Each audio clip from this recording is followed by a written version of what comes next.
అంత పక్కాగా కాపాడుకొని ఇంకా ఒక నెగిటివ్ మార్కింగ్ అంటున్నాం కదా, అజ్ఞాతవాసం నెగిటివ్ మార్కింగ్. అజ్ఞాతవాసంలో కీచకుడు ద్రౌపదీదేవిని తరుముకుంటూ వస్తుంటే భీముడికి చాలా కోపం వచ్చి వంట చేసుకునేవాడు వచ్చేసాడు, చెడ్డు అక్కడ వదిలేశాడు. ఆ రాజమందిరానికి పక్కనే పెద్ద మామిడి చెట్టు లాంటిది ఉంది, ఆ చెట్టు ఉడబీకుతున్నాడు వేసేద్దామన్న వాడి మీద. ఆయన లెవెల్ ఇది, అలాగే చేస్తాడు ఆయన యుద్ధం. మామిడి చెట్టు ఉడబీకుతున్నాడు కింద కాండం దగ్గర పట్టుకుని. ఆ భీముడిని ఆపాలి, లేకపోతే ఈ ఆవేశంలో ఏం చేస్తాడు, ఆయన వేసేస్తాడు, వీడు చస్తాడు, అన్నీ బాగానే ఉన్నాయి. ఇంత బలంతో చెట్టుని ఇప్పటికిప్పుడు పీకి కీచకుడు మీద వేయగలిగిన వాడు భీముడు ఒక్కడే అనే విషయం బయటపడుతుంది. కాబట్టి వెంటనే ఇండోర్ గేమ్, సబ్జా ఇండోర్ గేమ్ అని చిన్నపిల్లలు భీమా ఇండోర్ అంటాడు ఆవిడ. మొత్తం 10+1 మళ్ళీ స్కీమ్ ఇక్కడ ప్రారంభం. ఇంకా అజ్ఞాతవాసం పూర్తి అవ్వలేదు, ఇంకో 2 నెలలు ఉంది. 2 నెలలు ఉంది, అప్పటికి 2-3 నెలలు ఉండగా జరిగింది ఇది. అందుకని ధర్మరాజు చాలా ఆవేశంగా లేచాడు, భీముడిని ఆపాలి. ఎలా ఆపాలి? అతని పేరు వాలలుడు, భీమసేనుడు కాదు, వాలలుడు అని వేరే పేరు. ఈయనకి అందరికీ వేరు పేరు పెట్టుకుని ఆ పేరుతోనే పిలుచుకుంటారు. కానీ అంత ఆవేశంలో కూడా ధర్మరాజుకి ఎంత నిక్కచ్చారు, ఇంద్రియ నిగ్రహం ఉంది. వలలుండెక్కడ చూచే, తిక్కన గారి పద్యం అద్భుతంగా ఉంటుంది. వలలుడు అనే పదంతో మొదలుపెట్టాడు. భీముండెక్కడ చూచే అని మొదలెట్లా. భీముడు అంటే ఈయనే చెప్పేసినట్టే. మనం సాధారణంగా ఆవేశపడినప్పుడు నిజాలు బయటకు వచ్చేస్తాయి, నిజాలు బయటకు వచ్చేస్తాయి ఖచ్చితంగా. అందుకని ఎంత ఆవేశపడినా, ఎంత బాధ కలిగినా ధర్మరాజుకి నిజం బయటికి బయటికి రాకూడదు. ఇక్కడ అజ్ఞాతవాసం ఇది. అందుకే వలలుండెక్కడ చూచే ఒండెడన సేవ్యక్ష్మాజముల్ పుట్టవే ఫలితం వై వరశాఖలొప్పగా అనల్ప ప్రీతినందించుచున్ విలసఛాయను ఉపాశ్రిత ప్రతతికిన్ విశ్రాంతిగా వింపగా గల ఈ భోజము ఎండుకట్టి ఎలకై ఖండింపగా వాడియే అని వినేవాళ్ళకి వేరే అర్థం వచ్చేలాగా, భీముడికి మాత్రమే అసలైన అర్థం తెలిసేలాగా మాట్లాడాడు. ఎందుకని విదురుడు ఆ లక్క ఇల్లు గాలబెట్టినప్పుడు చెప్పిన శ్లోకం ఉందే గ్రంథి, అది ఈయనకి ఆదర్శం. ఓ వలనుడా, ఎక్కడ చూస్తున్నావు? నీకు వంటకట్టెల కోసం మామిడి చెట్టుకు పడగొట్టేస్తున్నావా? వంటకట్టెలు కావాలంటే అనేక రకాల ఎండిపోయిన చెట్లు, కొమ్మలన్నీ వాలిపోయినవి చాలా ఉంటాయా. కానీ విలసఛాయను ఉపాశ్రిత మామిడి చెట్టు చూడు, ఫలించడానికి సిద్ధంగా ఉందయా. ఇది ఉగాది ముందు సమయం, ఫలించడానికి సిద్ధంగా ఉందయా. దాన్ని ఎందుకు పాడు చేస్తావు? పైగా ఎంత నీడనిస్తోంది ఆశ్రయించిన వాళ్ళందరికీ, అటువంటి దాన్ని పడగొడతావా? ఎండుకట్టెల కోసం పడగొడతావా? ఇది వినేవాళ్ళకి వాడేదో కట్టెల కోసం చెట్టు పడగొడుతున్నాడు, వీడేదో చెబుతున్నాడు. వీళ్ళ తెలివి ఇంతే, వీళ్ళంతా ఇంగ్లీష్ మీడియం, భీముడు తెలుగు మీడియం. వాడికి అర్థమైంది. దీని అర్థం ఏమిటి? వలలుండి ఎక్కడ చూచే ఒండెడని అసేవ్యక్ష్మాజములు పుట్టవే భీమా. అర్థం చేసుకో, కాస్తాగు సమస్యను పరిష్కరించవచ్చు, అప్పటికప్పుడు పరిష్కరించడం వీలు కాదు. ఇవాళ యువతరం అంతా నేర్చుకోవలసిన మాట. వెంటనే ఏ సమస్య పరిష్కారం కాదండి, కాలం ఆగాలి, ఓపిక పట్టాలి. నాకు కుదరదు వెంటనే, నాకు ఇరిటేషన్ వచ్చేది. ఇదో ఇరిటేషన్ ఒకటి మొదలైంది ఈ మధ్యన. ఇరిటేషన్ అంటే ఏం చేస్తాడో తెలియదు వీడు. ఆ ఇరిటేషన్ రాకూడదు, నువ్వు ఆగాలి. ధర్మరాజు ఆగమన్నాడు. ద్రౌపది అక్కడ మంటెత్తి మాట్లాడుతూ, నువ్వు కూడా ఆగు, ఇక్కడ డ్యాన్స్ ఆడక్కల, నువ్వు లోపల పోమని చెప్పాడు. ఆవిడ తిట్టింది, పడ్డాడు, కుదరదు ఇక్కడ అని. ఎందుకంటే అందరూ ఒకే డ్యాన్స్ ఆడితే మొత్తం గ్రూప్ డ్రామా బయటపడిపోతుంది ఇక్కడ. పైగా మళ్ళీ 12+1 ఎవడు పడతాడండి? ఇదే జీవితంలో చివరి ఘట్టంలో జాగ్రత్తగా ఉండాలి కదా. ఉన్నాడు పాపం అన్నాడు. పైగా అలా ఆయనకేమర్థమైంది? ఫలించింది అంటే అజ్ఞాతవాసం ఫలించబోతోంది. విరాట మహారాజు లాంటిది ఈ చెట్టు, మనకు ఆశ్రయం ఇచ్చాడు ఆయన బావమరిది వీడు. వీడిని ఇప్పుడు చంపేస్తే ఆయన ఏమనుకుంటాడు? నా బావమరిదిని చంపేశారు. మగాడన్నాక రకరకాల ఆలోచనలు ఉంటాయి. ఆ రోజుల్లో ఆలోచనలు వేరు, మరి సమర్థించేవాళ్ళు ఆ రోజులు అంటాడు. అక్కడి నుంచి మన ఉద్యోగాలు పోతాయి, బయటికి పోతాం. పాండవులు ఎక్కడున్నారంటారు, దుర్యోధనుడు వస్తాడు, భీష్ముడిని పట్టుకొస్తాడు, మళ్ళీ 12+1 అంటాడు. ఎవడు పడతాడా? ఇది భీముడికి అర్థమైంది. వెంటనే ఆపేశాడు. రాత్రికి రాత్రి మళ్ళీ అందరూ సమావేశం అయ్యారు. తెల్లారేసరికి కీచుకుణ్ణి లేపేశారు. వాడు అన్నదమ్ములు 100 మందిని కూడా లేపేశారు. లేపేయచ్చు, దానికి సమయం ఉంది కదా. ఇంత ధర్మరాజు. కానీ ఆశ్చర్యం ఏమిటో తెలుసా? ఇంత తెలివితేటలు అక్కడ ఓపికగా ఉండి ప్రదర్శించిన వాడు ఆత్మస్థుతి చేసుకోవలసి వచ్చేసరికి ఒక్క నిమిషం ఆగలేకపోయాడండి. ఉత్తర గోగ్రహణం జరిగింది. అర్జునుడి వల్లే గెలిచారు, అనుమానం వెళ్ళా. కానీ భటుడు వచ్చాడు. అప్పటికి ధర్మరాజు విరాటరాజు ఇద్దరు కూర్చుని పాచికలు, ఈయనకి ఇదే పని కదా, పాచికలు ఆడుతున్నాడు. కానీ ఇక్కడ రంధ్రాలోనూ చెత్త కూరలేదు. ఇది మాయ జూదం కాదు, మామూలు జూదం ఆడుతున్నారు. ఆడుతుంటే భటుడు వచ్చి జయము జయము మహారాజా, ఉత్తర కుమారుడు కౌరవులను జయించి వచ్చాను, తమ దర్శనము కోరుచున్నాడు అన్న. ఉత్తరుడు కౌరవులను జయించాడు. భీష్మద్రోణ కృపాది సన్విధికరాభీలంబు దుర్యోధన గ్రీష్మాదిత్యపటు ప్రతాప విసరాకీర్ణంబు శస్త్రాస్త్ర జాలోష్మస్ఫార జాలోష్మస్ఫార చతుర్విధోజ్వల బలాత్యుగ్రంబు ఉదగ్రధ్వజార్చిష్మత్వాకలితంబు సైన్యము. అటువంటి సైన్యాన్ని మా అబ్బాయి జయించాడా, ఇంకా అనుమతి ఏమిటయ్యా, తీసుకురా తీసుకురా తీసుకురా అన్నాడు. అనగానే ధర్మరాజు ఊరుకోవచ్చు కదా, ఓ స్వీట్ బాక్స్ తీశాడు, మిఠాయి ఇచ్చాడు, తిని ఊరుకోవచ్చు కదా. మహారాజా మీరు మరోలా అనుకోవద్దు, ఉత్తరుడు గెలిచి ఉండడు, పక్కన ఉన్న బృహన్నల వల్ల ఇది జరిగి ఉంటుంది, దీన్నే ఓవర్ యాక్షన్ అంటారు. భీముడేమో చెట్టు పీకుతుంటే నీకంత పద్యం పాడే అప్పుడు ఊరుకున్నావు కదా, ఇప్పుడు ఊరుకోవచ్చు కదా. ఇతరుల విషయం వేరు, మన విషయం వేరే. ఈయనకి అర్జెంటుగా అర్జునుడిని పొగడాలి, అర్జునుడికి అన్నగారుగా తనని తాను పొగుడుకోవాలి. ఆత్మస్థితి తన తమ్ముడిని పొగడాలన్న కంగారులో అయ్యో మనం విరాట్ రాజు దగ్గర ఉన్నాం, రాజు చెప్పిన మాట వినకపోతే గొప్ప వెళ్ళిపోవడం ఖాయం కదా, ఈయన మనకి రాజ్యం ఉద్యోగం ఇచ్చినవాడు, మనకి ఇష్టం ఉన్నా లేకపోయినా ఆయన ఏది చెబితే ఉద్యోగాలు చేసేవాడు అందరూ పై అధికారులు ఏమంటేది అక్కడ అనాలి, తర్వాత మీ ఇష్టం, అది వేరే విషయం. అది కొన్ని సంక్లిష్టమైన విషయాలు ఉంటాయి. ఏదో సినిమా బాగుంది బాగులేదంటే నాకేం తెలుసు సార్ మీరు చెప్పండి, ఎందుకంటే ఆ హీరో గారికి ఆయన అభిమాని కావచ్చు, మనకేం తెలుసు, పనికి మన సినిమా కూడా బాగుంది అంటాడు, మనకెందుకే గొడవ అంటే ఆయనే లేదయ్యా మా హీరో ఎప్పుడు నిజమే సార్ మా ఆవిడ కూడా అంటూ ఉంటుందని అనే నీకు ఇంక్రిమెంట్ వస్తుంది సుఖంగా. లేదా వాడేం హీరో సార్ అసలు వాడిని మీరెలా అభిమానిస్తున్నారంటే ఉద్యోగం పోతుంది. ఇప్పుడు హీరో బాగానే ఉన్నాడు, మన ఉద్యోగం పోయింది. లేకపోతే ఎక్కడో ఓ చోట కెరీర్ ఎడతాడు, నువ్వు సెలవు అడిగితే ఇవ్వడం, ఎందుకంటే మా హీరోని విమర్శించావు అంటాడు. అదే అధికారులతో మాట్లాడే లౌక్యం అంటే. ఆ లౌక్యం లేక ధర్మరాజు ఎంతవరకు బాగా మాట్లాడినవాడు ఇప్పుడు ఒక్కసారిగా ఇంత అవసరం ఏమిటండి, బృహన్నల గెలుచుంటాడు అనగానే మంటెత్తిపోయింది. పేడి, పైగా బృహన్నలు ఎవడో పేడి నపుంసకుడు గెలిచాడంటావా అని దగ్గరలో ఇది ఉంటే ఇదే పెట్టుకొచ్చేవాడు, ఇంకా గట్టిగా తగిలింది, పాచికుంది పెట్టుకొట్టాడు, దెబ్బకి రక్తం గారింది. ఎందుకు తెచ్చుకోవాలి? మనిషి ఎక్కడ దెబ్బతింటాడో ఎక్కడ గెలుస్తాడో చూడండి.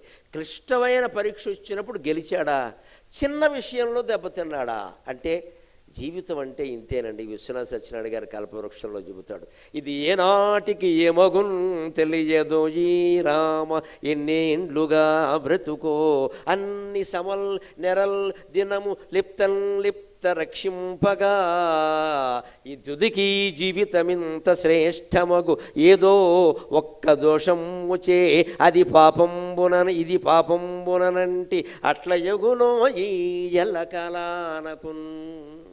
జీవితం ఎలాంటిది అంటే చివరి వరకు మనం కాపాడుకుంటూనే ఉండాలి, తప్పదు. ఇంకా 80 ఏళ్ళు వచ్చాయి కదా మన మీద ఏమి నింద వస్తుంది అని కక్కుర్తి పడ్డామనుకో, అది ఎవడో ఫోటో తీసి ఫేస్బుక్లో పెడతాడు, 80 ఏళ్ళకి ఇంత శృంగారం అవసరమా అని. 80 ఏళ్ల బట్టి ఈయన బతికిన బతుకంతా పోయింది ఇక్కడ. అంతవరకు ఈయన బ్రహ్మచర్యం పాటించిన వాడి మీద 80 ఏళ్ళు అసలు ఈ ఊరికి ఎంతమందిని ఏం చేశాడో అంటాడు ఇక్కడ. ఆ 10 నిమిషాలు గొడవ లేకుండా ఉంటే సుఖంగా ఉండేవాడు. 80 ఏళ్ళు బతికావు కదా, వృద్ధాప్యంలో ముసలాడికి దసరా పండుగ అవసరమా? ఉండొచ్చు కదా. అదే రామాయణంలో చెబుతారు, చివరి వరకు ఇలా జాగ్రత్త పడాల్సిందేనయ్యా, ఏళ్ళు కొద్దీ నెలల కొద్దీ ప్రతి క్షణము చూసుకోవలసిందే జీవితాన్ని. అందులో ఈవేళ స్మార్ట్ ఫోన్లు వచ్చాక మన చుట్టూ ఉన్నాయి కెమెరాలు ఎక్కడ. లేకపోతే ఏదో ఒక్క దోషం వచ్చే ఇది పాపం పోనంటే అట్లయ్యవు. ఏదో ఒక్క దోషం అంటుందంటే పైగా జీవితం గురించి ఎవరైనా మాట్లాడితే ఆ వ్యధవఘట్టం ఒకటే మాట్లాడతారు, ముందు ఎన్నో చేశాడు అవి మాట్లాడరు. ఇక్కడ అన్నీ బాగానే ఉన్నాయి కానీ చివరిలో అలా ఉన్నాడు, ఆ గొడవ నీకు ఎందుకు వదిలేరాదా? వదలరండి, ప్రపంచం అదే పట్టుకుంటుంది. అందుకే మనం జాగ్రత్తగా ఉండాలి, తప్పదు. అలా ఉండలేకపోయాడు, పాపం దెబ్బతిన్నాడు. కానీ అతని నెత్తురు కూడా ఎంత గొప్పదో. జీవితాంతం ధర్మానికి అహింసకి సత్యానికి కట్టుబడిన వాడి రక్త కణాలు కూడా ఎలా ఉంటాయో మనం చెప్పుకుని 5 నిమిషాల్లో సెలవు తీసుకుందాం. ఒక్కసారి ఇలా కొట్టేసరికి పాపం నెత్తురు గారింది. సరిగ్గా అదృష్టవశాత్తు ద్రౌపది అలా వెడుతోంది శైరేంద్రిగా. వెంటనే వచ్చింది, చీర చింపేసింది, కొంగు ఆయనకి తల కట్టు కట్టింది. వెంటనే విరాట్ రాజు, నువ్వెవరు, వాట్ ఈస్ ది రిలేషన్?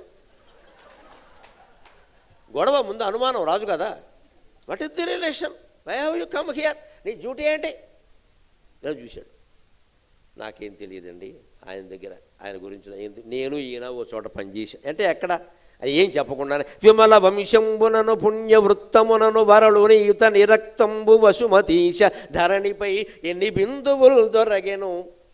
అన్ని వర్షములు గల్గు ఇందనా వర్ష భయము. నేను ఊరికే చేయలేదండి. ఈ మహానుభావుడి గురించి మీకు తెలియదు. కొద్ది రోజుల్లో తెలవచ్చు, నేనేం చెప్పలేనందాడు. తెల్లారితే అన్ని ముఖ్య కేంద్రాల్లో విడుదల అనలేదు. మళ్ళీ అదో అనుమానం. ఇక్కడ ధర్మరాజు మాట చేసిన ఓవరాక్షన్ ద్రౌపది చేయాలి. ఆవిడ పడి పడి పడి చచ్చింది అక్కడ. అందుకని నాకు తెలియదండి. బహుశా ముందు ముందు తెలవచ్చు ఈయన విషయం మీకు. మహానుభావుడు అండి. ఈయన వంశం గొప్పది, ఈయన ప్రవర్తన గొప్పది. ఇటువంటి మహానుభావుడు యొక్క నెత్తురు ఎన్ని బొట్లు నేల మీద రాలితే అన్నేళ్ల పాటు ఆ రాజ్యంలో వర్షాలు కురవ్వండి. అందుకోసం నేను ఈ పని చేశాను అంతే ఆవిడ. అంటే నరనరాన ధర్మాన్ని సత్యాన్ని జీర్ణించుకున్న మహానుభావుడు ధర్మరాజు. అందుకని ఆ రక్తం పడడానికి కూడా ఆయన అంగీకరించలేదు, ఆవిడ అంగీకరించలేదండి. అప్పుడు విరాట్ రాజు ఇంత గొప్పవాడా అనేలోగా ఉత్తరుడు వచ్చాడు. తెలిసింది, నాయన కౌరవులు గెలిచా, మనం గెలవలేదు, మనకంత సీన్ ఎక్కడదే అని అసలు విషయాలు వాడు చెప్పాడు. మొన్నటికి అందరూ బయటపడ్డారు. ఈయన ధర్మరాజు అన్నారు, ఈయన అర్జునుడు అన్నారు, ఆవిడేమో సైరంధ్రి కాదు ద్రౌపది అన్నారు. అందరికీ పూజలు గౌరవాలు జరిగాయి. తెల్లారే వరకు ఆగలేమండి. ఈ లోపు ఇంత దెబ్బలాడేసుకోవాలా? ఇది మనం జీవితంలో నేర్చుకోవలసిన విషయం. అది ఇంకొక మాట చెప్పి నేను సెలవు తీసుకుంటా. ధర్మరాజు పరాక్రమాన్ని గురించి చెప్పాలి. 16వ రోజు యుద్ధం. కర్ణుడు సేనాధిపతిగా ఉండగా ధర్మరాజుకి కర్ణుడికి యుద్ధం జరిగింది. కర్ణుడు మహావీరుడు, చెప్పేదేముంది. ఇంకా ధర్మరాజు వీరుడే, ఏం తక్కువ చేయడానికి వీళ్ళ. ఒక భయంకరమైన సన్నివేశంలో కర్ణుడు ధర్మరాజుకు దొరికాడు. బాగా లాగి బంగారు ఈకలు కలిగినటువంటి రెక్కలు కలిగిన బాణం ఒక్క దెబ్బ కొడితే కర్ణుడు కుడి డొక్కలో తగిలింది. టప్మని పడిపోయాడు, రథంలో పట్మని పడిపోయాడు. వెంటనే ధర్మరాజు ఇంకో బాణం తీశాడు. ఆ రెండో బాణం పడుంటే కర్ణుడు సేనాధిపతిగా 16 రోజులు చచ్చిపోయేవాడు. ఆయన మూర్చిపోయాడు రథంలో. పడిపోయిన వాడిని కర్ణుడు 16వ రోజుని ఈయన ఇంకొక బాణం తీశాడు వేసేద్దామని. కానీ వెంటనే ఆ బాణం గుర్తొచ్చిన తర్వాత ఆ బాణం ఇలా చూశాడు.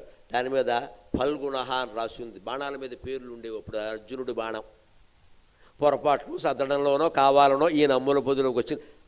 అర్జునుడు ప్రతిజ్ఞ చేశాడు కదా కర్ణుడిని చంపుతానని. వాడో తిక్క మనిషి, వీడిని నేను చంపేశానంటే రేపు పొద్దున వాడు చచ్చిపోతాడు అన్యాయంగా, నా ప్రతిజ్ఞ అంటాడు. ఈ ప్రతిజ్ఞను కూడా ఒకటి భారతంలో వాడు చంపుతానన్నవాడిని వాడికే వదిలేయాలి. అందుకే భీముడు కౌరవులు 100 మందిని చంపుతానన్నాడు కాబట్టి అర్జునుడికి, ధర్మరాజుకి, నకులుడికి, సహదేవుడికి వాడు దొరికినా సరే ఒరే మీరు మా అన్నగారు వాటారా అని వదిలేశారు. వాళ్ళు ఎవడు చంపలేదు. కర్ణుడు పాండవులు నలుగురిని వదిలేశాడని ఎక్కువ పెద్ద గొప్పలు చెప్పాల్సిన అవసరం లేదండి. భీముడు కాకుండా మిగిలిన నలుగురు 100 మందిని వదిలేశారండి. కాబట్టే భీముడి చేతుల్లో పోయారు. ఇదిగో ఇప్పుడు మీరు వింటున్నారు, స్పష్టంగా శ్లోకమే చెబుతున్నాను నేను. కర్ణుడు దొరికాడు. గతాసురివ నిశ్చేతాక శల్యస్యాభిముఖే అపతతు భూయోపి నాజఘ్నే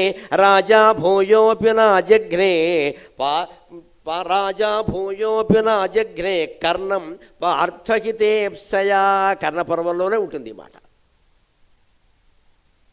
కర్ణుడు ఒక బాణం వేస్తే కుడి డొక్కలో తగిలి అమ్మా అని పడిపోయాడు. ఇలాగా వాడికి పెంచిన తల్లి రాధ, కన్న తల్లి కుంతి ఇద్దరు గుర్తొచ్చారు. అప్పటికి తెలుసుగా, గుర్తొచ్చినా పడిపోయాడే. ఆ పడిపోయిన వాడి మీద ఇంకొక బాణం వేస్తే అయిపోతుంది. కానీ తీసిన బాణం మీద అర్జునహ అని పేరు ఉండేసరికి అర్జునుడు ప్రతిజ్ఞ చేశాడు. అందుకని ఆపేశాడు. ఆ రకంగా ధర్మరాజు దయ వల్ల కర్ణుడు బతికాడు. వ్యాసభారతం చదివి మాట్లాడండి,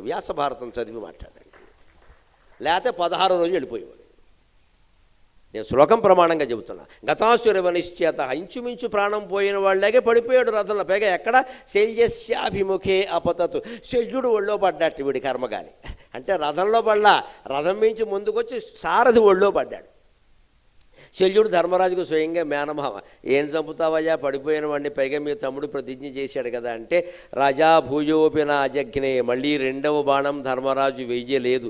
ఎందుకంటే కర్ణం పార్థకితేప్సయ, అర్జునుడు మేలు కోరి ఆ పని చేశాడు. అంతేగాని ధర్మరాజును అల్పవీరుడుగా భావించకండి.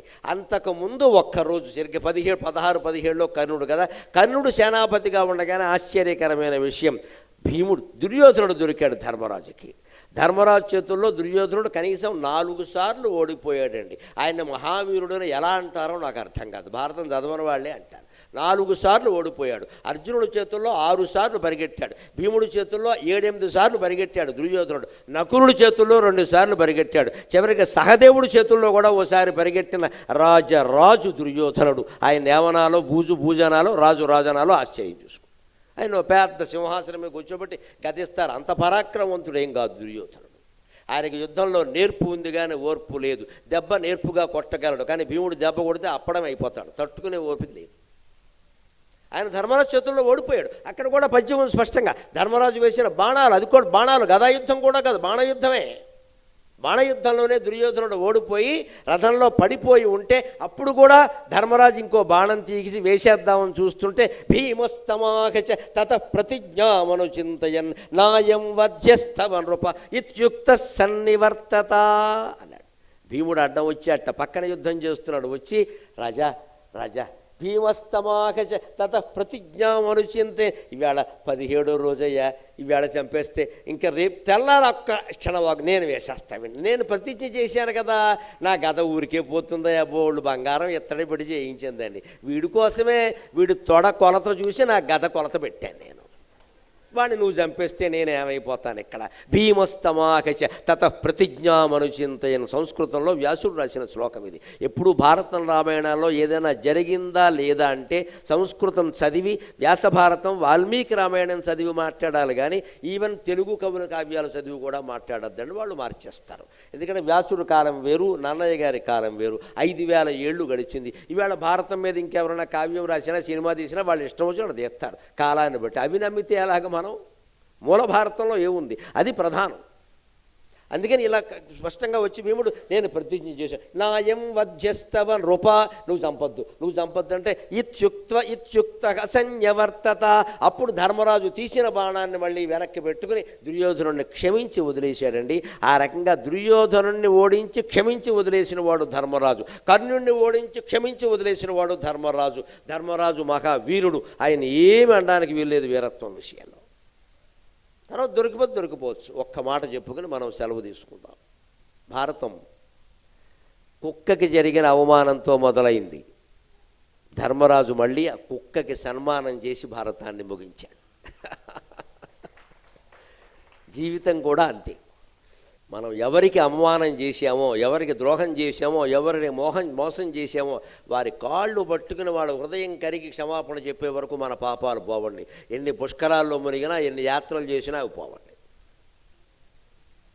ధర్మరాజు భారతం మొత్తాన్ని ఆ పనితో ముగించాడు. భారతం ఎక్కడ మొదలైంది? జనమేజయుడు సర్పయాగం చేస్తుంటే ఓ కుక్క వచ్చింది. అదేదో పాత్రలు ముట్టుకుంటుందేమో అని అనుమానం వచ్చింది. ఎప్పుడు జంతువుల విషయంలో మనం ఎలా ఉండాలంటే, ముట్టుకుంటుందేమో, ఏదో చేస్తుందేమో, కరుస్తుందేమో అంటే నువ్వు తరివై అది గదవాయించు, కాల్చేయకూడదు, తల తప్పది. వాళ్ళు వీధి కుక్కల వల్ల ఇబ్బంది వస్తుందని కాల్చేస్తున్నారు. అక్కడ తల తప్పండి. అది పిల్లలు తప్పు చేస్తారా, కాల్చేస్తారా? కుక్కలు ఒక్కుగా ఉందా? దేశంలో మానవ హక్కుల సంఘాలు ఉన్నాయి, కుక్క హక్కుల సంఘాలు లేవు. మరి వీధి కుక్కలకు అన్నం పెట్టారు మన వాళ్ళు, చాలా గొప్పవాళ్ళు. విదేశీ కుక్కలను తెచ్చి పెంచుకుంటారు. నమశివాయ. వీధి కుక్కకి అన్నం పెట్టండి, అది కరవదండి. అన్నం పెట్టిన చేతిని కరిచే లక్షణం మనిషికైనా ఉందేమో కానీ కుక్కకి లేదమ్మా దేశంలో. ఇదివరకు పెట్టేవారు. ఇళ్ళందరూ ఇంట్లో మిగిలిన అన్నం ఇంటి ముందు పారబోసేవారు. భగవంతుడు కుక్కకి ఎంత శక్తి ఇచ్చాడు అంటే, దుమ్ములో పడిన అన్నం తిన్నా దానికి అరుగుతుందండి. మనకింత తేడా వస్తే ఫుడ్ పాయిజనింగ్ అంటాం, దానికి ఫుడ్ పాయిజనింగ్ లేదమ్మా. కుక్క మనకంటే గొప్పది ఆ విషయంలో. దుమ్ములో పడేయచ్చు. అబ్బాయి ఇవాళ అపార్ట్మెంట్ క్లీను, ఒప్పుకోరు, పడేయకూడదు అని మనం ఏం చేసాం? వీధి కుక్కలకు అన్నం పెట్టకుండా చేసాం. ఆస్ట్రేలియా నుంచి కుక్కను తెచ్చి సబ్బెట్టి తోమాం. నమశివాయ. దానికో డాక్టరు, దానికో పెద్ద మనిషి ప్రత్యేకం, దానికో మంచం, దానికి ప్రత్యేక డాగ్ రూమ్, దానికో రూము, అదో పెద్ద కొడుకు. కుక్కలకి చేసే సేవ మనం పిల్లలకి చేయలేకపోతున్నామండి. కానీ ధర్మరాజు కుక్కకి సేవ చేశాడు. మరి అలాగే కుక్కకి సేవ చేసిన మరో మహానుభావుడు గురించి చెప్పే నేను సెలవు తీసుకుంటాను. మొదట్లో జనమేజయుడి దగ్గర కుక్క ఇంకా ముట్టుకుంటుందేమో అని జనమేజయుడు తమ్ముళ్ళు కొడుకులు వచ్చి దాన్ని కొట్టారు. వెంటనే వాళ్ళ అమ్మ వచ్చింది, శరమ దేవస్యుని, ఎందుకు కొట్టారు మా అబ్బాయిని ఎందుకు కొడతారు మీరు అంటే, ముట్టుకుంటుంది ఏమో అంటావేటే, నువ్వేదో తప్పు చేస్తావేమో అన్న భావంతో నేను అరెస్ట్ చేస్తే ఊరుకుంటావా? చేశాక చేయాలి. అందుకని వెంటనే చెప్పించింది, తగునిది తగదని తగునిది తగదని వగవక పేదల సాధులకు పేదవారలకు ఎగ్గుల్ మొగిసేయు దుర్వినీతులకు అగుణ నిమిత్తాగవంబులైన భయంబుల్. ఇది తగును ఇది తగదు అనకుండా బలహీన వర్గం కదా, బలహీనుడు కదా, నన్నేం చేస్తాడులే, నేను పెద్ద నాయకుడిని కదా, నేను పెద్ద ధనవంతుడిని కదా, నువ్వు ఎవరికైనా అపకారం చేస్తే ఖచ్చితంగా నీకు మళ్ళీ వాళ్ళ వల్ల అపకారం జరిగి తీరుతుంది, అనుమానం ఏం లేదు, జాగ్రత్తగా ఉండమని చెప్పింది భారతం. ఏ వర్గాన్ని, ఏ వ్యక్తిని, ఏ కులాన్ని మనం అవమానించడానికి వీల్లేదు. అందరూ బలవంతులే, దైవం అందరిలో ఉన్నాడు, అందరినీ గౌరవించవలసిందే. అదే భారత సందేశం. అందుకే ధర్మరాజు ఎక్కడ చూపించాడు పరిష్కారం? కుక్క అవమానంతో భారతం మొదలైంది. సరిగ్గా మహాప్రస్థాన పర్వం ముగిశాక స్వర్గారోహణ పర్వంలో ఈయన మహాప్రస్థానంలో హిమాలయ పర్వతాల్లో నడుచుకుంటూ పెడుతుంటే ఒక కుక్క, ఏనాటి అనుబంధమో తెలియదు, ఆయన కూడా వచ్చింది. ఆయన అనుకున్నాడు, భీముడు మధ్యలో చనిపోయాడు, నకులుడు, అర్జునుడు, సహదేవుడు, ద్రౌపదీదేవి అందరూ పడిపోయారు, ఈ కుక్క నాతో రాగలిగింది, ఎంత ఆశ్చర్యమని. దేవలోకం నుంచి విమానం వచ్చి, నువ్వు శరీరంతో స్వర్గానికి రావచ్చయ్యా, నీకంత పుణ్యం చేసుకున్నావు, అంత అహింస, అంత సత్యం, అంత ధర్మం, ఒకవేళ నువ్వు అతి చేయడం వల్ల ఏమైనా కష్టాలు వస్తే నువ్వే పడ్డావయ్యా, నేను ఇంత శాంతమూర్తి ప్రపంచంలో ఉండే అవకాశం లేదు, నీకు దేవలోకంలో శాశ్వత నివాసం ఇస్తాం ఖచ్చితంగా, నువ్వు రావయ్యా అని విమానం వస్తే నాతో పాటు చాలా దూరం నడిచి వచ్చింది, ఈ కుక్కని ముందు ఎక్కించండి, నేను తర్వాత ఎక్కుతా అన్నాడు ధర్మరాజు. ఇప్పుడు ధర్మరాజు పాత్ర ఔచిత్యం అంటారా, ఔన్నత్యం అంటారా? అలాంటి మహానుభావుడే ఈ మధ్యన స్వర్గస్థుడయ్యాడు, రతన్ టాటా. మహానుభావుడు, నిజంగానే మహానుభావుడు. ఎక్కడో ఆయన గోవా వెళ్ళినప్పుడు, ఎప్పుడు ఆయనకు 25 ఏళ్ళు 30 ఏళ్ళు వయస్సు ఉన్నప్పుడు గోవా వెడితే ఓ కుక్క ఆయన బీచ్లో గడితే బీచ్కి, రోడ్డు మీద ఉంటే రోడ్డు, ఎక్కడ దిగితే అక్కడ ఈయన అనుసరిస్తోంది. కొంతమంది ఆయనకి హెచ్చరికలు చేశారు, ఇది ఏదో కుక్క అంటే ఇబ్బంది ఏం లేదు, అంత అనుసరిస్తుందంటే దీనికి నాకు ఏదో బంధం ఉంటుంది, దీని విమానం ఎక్కించవాలని ఇంటికి తీసుకెళ్ళాడు. తర్వాత 30 ఏళ్ల పాటు గోవా అని పేరు పెట్టాడు. అది గోవాలో దొరికింది కాబట్టి ఆ కుక్క గోవా అని పేరు పెట్టాడు ఆయన. ఆ గోవా మొన్న ఆయన మృతదేహం దగ్గర కూర్చుని, సొంత పిల్లలు కూడా అలా బాధపడరండి, భార్య కూడా అలా బాధపడ, అలాగ పాపం అలా చూస్తూనే ఉంది. ఏమైంది నా స్వామికి, ఏమైంది నా స్వామికి? కుక్కలు ఎంత గొప్పవండి, కుక్కలు ఎంత గొప్పవి, కుక్కకున్న విశ్వాసం మనిషికి ఉందా? వాళ్ళ తండ్రి పోతే నాకు సెలవు లేదని చెప్తున్నారమ్మా అమెరికాలో ఉండి, తల్లి పోతే మరీ దారుణం, రావట్లేదు, మాకు సెలవులు లేవు, అక్కడ చేసేయండి, వీడియో పెట్టండి, సిగ్గు లేదు, ఇక్కడ వీడియో పెడతాడు అంత్యక్రియలు, దేన్ని వీడియో తీయాలి? ఇది తేవడం వాళ్ళు చూడడం, అక్కడ అంత్యక్రియలు వీడియో తీసి చూస్తారా? ఏదైనా పెళ్ళా? చేసిన దానికి బాధపడ్డ మనసు వీడియో పెట్టండి, దాని మీద కామెంట్, నాన్న ఐ మిస్ యూ, అది కూడా తెలుగులో ఏడవడం, యథవ సన్నాసి. వీళ్ళకి విరుగుడిది. కుక్కకి అంత సన్మానం చేశాడు ఆయన. అది ధర్మరాజు యొక్క చరిత్ర.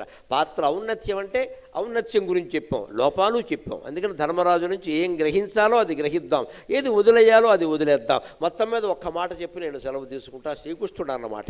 ఎంతమంది మహావీరుల గురించి, ఎంతమంది హీరోల గురించి మీరు భారతంలో మాట్లాడినా భారతానికి మొత్తం నాయకుడు ధర్మరాజే, అనుమానమే లేదు అందులో. స్వస్తి ప్రజాభ్య పరిపాలయంతాం న్యాయ్యేణ మార్గేణ మహీం మహీషాః గోబ్రాహ్మణేభ్యః శుభమస్తు నిత్యం. లోకాః సమస్తాః సుఖినో భవంతు, లోకాః సమస్తాః సుఖినో భవంతు, లోకాః సమస్తాః సుఖినో భవంతు. స్వస్తి. ఈ కార్యక్రమాన్ని సంకల్పించిన మన ప్రిన్సిపల్ చీఫ్ ఆపరేషన్స్ మేనేజర్ నాగ్యా గారు, వారి శ్రీమతి కళావతి గారిని కూడా వేదిక మీదకి ఆహ్వానిస్తున్నాం.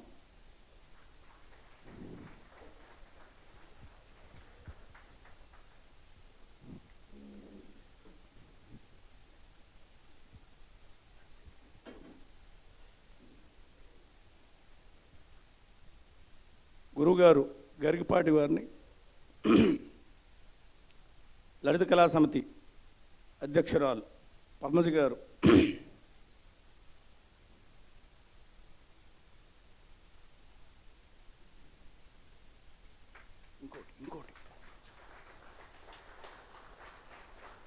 ఒకసారి గట్టిగా కరతాళ ధ్వనులతో ఈ కార్యక్రమాన్ని సంకల్పించిన నాగ్యా గారు దంపతులు గురువు గారిని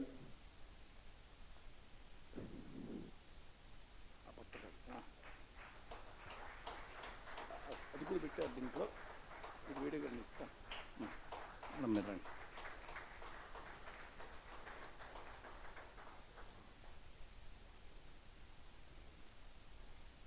నాగ్యా గారు దంపతులు వారికి చిరు సత్కారం.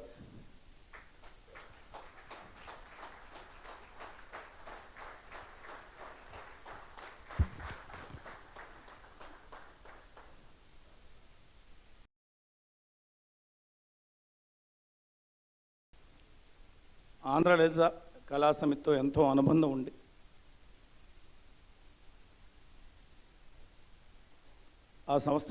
ఈ సంస్థలో 35 సంవత్సరాల పైగా కార్యదర్శిగా పనిచేసి పదవీ విరమణ చేసి కూడా 10 సంవత్సరాలు అయినా సరే ఇంతవరకు జరిగిన అన్ని కార్యక్రమాలను దగ్గరుండి నడిపించిన ఇప్పుడున్న సభ్యులు కూడాను కార్యక్రమం ఉందంటే కూడా కనిపించిన రోజుల్లో వారు పూనాలో ఉన్నా సరే గురువుగారి కార్యక్రమం ఉందంటే వారు పండగ కోసం అక్కడ వెళ్ళారు. ఈ కార్యక్రమానికి ప్రత్యేకంగా వచ్చిన భుజంగరావు గారికి గురువుగారు గరికపాటి నరసింహారావు గారు ఒక చిన్న చిరు సత్కారం చేస్తారు.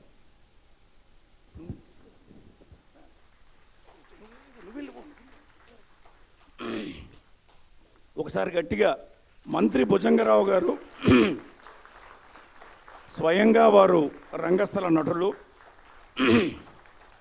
మహాభారతంలో దుర్యోధన పాత్ర అభినయం చేశారు. వారి పదవీ విరమణ సందర్భంగా ఒక పౌరాణిక నాటకం శ్రీకృష్ణ రాయబారం ప్రదర్శించారు. దాంట్లో దుర్యోధన పాత్ర వారు వేశారు. ఈ కార్యక్రమం మనం తలచిన వెంటనే నేనున్నాను అని ముందుకొచ్చి నడిపించిన గౌరీనాయుడు, రమణ వారిద్దరు కూడా వేది మీదకి రావాలి. చిన్న ఫోటో ఉంది. Gauri Naidu OS CCMFS office. ఈ కార్యక్రమం మొత్తం ఆహ్వాన పత్రిక దగ్గర నుంచి కరపత్రాలు, బ్యానర్లు అన్నీ కూడా వీరిద్దరి. రమణ మేమున్నాము అని ఒక ధైర్యాన్ని ఇచ్చి ఈ ప్రోగ్రాం ఎంత విజయవంతమైందంటే కారణం వీరిద్దరికీ ఒకసారి గట్టిగా చప్పట్లతో. అలాగే నాగ్యా గారి అబ్బాయి అమ్మాయి కూడా వస్తే ఇక ఈ కార్యక్రమం ముగిద్దాం. ఒకసారి ఒక గ్రూప్ ఫోటో. నాగ్యా గారి అబ్బాయి, కోడలు, కుమార్తె, అత్తగారు, మామగారు వారి కుటుంబ సభ్యులు ఈ కార్యక్రమానికి వారు సంకల్పించి బంధుమిత్ర సపరివారంగా కోదాడ నుంచి వచ్చారు. సో వారు వస్తే ఈ కార్యక్రమాన్ని కాలాతీతం అవుతుంది కాబట్టి మనం స్వస్తి పలకచ్చు.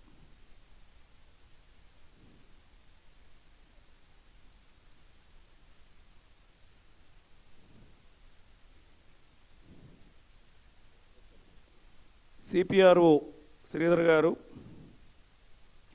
వేది మీదకి రావాల్సిందిగా కోరుచున్నాం. మన ముఖ్య పౌర సంబంధాల అధికారి శ్రీధర్ గారు ఈ కార్యక్రమానికి తగిన ప్రచారం కల్పించడమే కాకుండా ఇంతమంది వచ్చే విధంగా ఆయన మనకెంతో నిన్న ఎంపీస్ మీటింగ్ ఇలాంటి కార్యక్రమాల్లో ఉన్నా కూడా నేనున్నాను మీకు అని చెప్పేసి సహకరించిన మన CPRO శ్రీధర్ గారికి ఒక్కసారి గట్టిగా చప్పట్లతో స్వాగతం.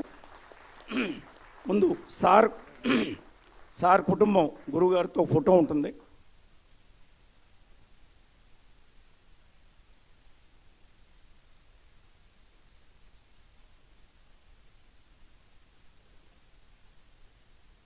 అలాగే సిఈ కరటూరు సూర్యనారాయణ గారు, సెక్రటరీ GM మల్లాది శ్రీనివాస్ గారు, ప్రొఫెసర్ ఇరిసెట్ నీలకంఠారెడ్డి గారు కూడా వస్తే ఇదే ఆఖరి ఫోటో. శ్రీధర్ గారు కూడా వారితో పాటు కలిసి ఈ కార్యక్రమానికి మేమున్నాము అని చెప్పి శాశ్వత సభ్యత్వానికి సభ్యులను చేర్పించి ఎంతో సహకరించిన ఇరిసెట్ ప్రొఫెసర్ నీలకంఠారెడ్డి గారికి, అలాగే ఈ కార్యక్రమ నిర్వహణలో ఈ హాల్ ఇప్పించడమే కాకుండా మనకి ఇతోధికంగా సహకరించిన మల్లాది శ్రీనివాస్ గారికి, కన్స్ట్రక్షన్ తరపున మీకు ఏదన్నా ఈ కార్యక్రమానికి ఏమన్నా సహాయం కావాలంటే ఆర్థికంగా కానీ ఏదన్నా నేనున్నాను అని చెప్పి కరటూరు సూర్యనారాయణ గారు మనకి ఎంతో ఒక నమ్మకాన్ని ఇచ్చారు. వారిని కూడాను వేదిక మీదకి ఆహ్వానిస్తున్నాను. గురువుగారు మన దక్షిణ మధ్య రైల్వే ముఖ్య పౌర సంబంధాల అధికారి శ్రీధర్ గారు సూర్యనారాయణ గారు చీఫ్ ఇంజనీర్, మా జనరల్ మేనేజర్ గారు సెక్రటరీ మల్లాది శ్రీనివాస్ గారు, ప్రొఫెసర్ నీలకంఠారెడ్డి గారు, కృష్ణారెడ్డి గారు, అధికార గణం. ఇది ఆఖరి ఫోటో. గురువుగారు పెట్టిన కొన్ని నియమాలు ఉన్నాయి కదా, వారు వెళ్ళినప్పుడు ఎవరు సెల్ఫీలు తీయడం, పాదాభివందనాలు ఇలాంటివి చేయొద్దు. మనది ఎవరైతే టీం ఉందో వారు సాగరంగా మనం వారిని పంపుదాం. ఇదే ఆఖరి ఫోటో. Thank you. ఒకసారి కరతాళ ధ్వనులతో గురువుగారు మళ్ళీ మళ్ళీ మన ఈ వేదిక మీదకి రావాలని, మన ఈ లలిత కళా సమితిని ఇదే విధంగా వారు ఆశీర్వదించాలని కోరుకుంటున్నాను. ధర్మో రక్షతి రక్షిత. ఇలాంటి మంచి కార్యక్రమాలు చేయాలంటే మీ సభ్యత్వం మాకు ఎంతో అవసరం. ఇక్కడ ఉన్న వాళ్ళు ఎవరన్నా సభ్యులు కాకపోతే 1000 రూపాయలు మాత్రమే శాశ్వత సభ్యత్వం. చేరండి. నేను Ravipadi, chief commercial manager claims, first ఫ్లోర్లో ఉంటాను. మా ఆఫీస్కి రండి. దయచేసి ఈ సంస్థను మరింత బలపరుస్తారు. పర్లేదు సార్. తెలుసు.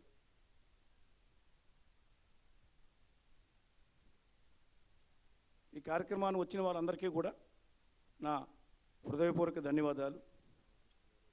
థ్యాంక్ యూ అండి.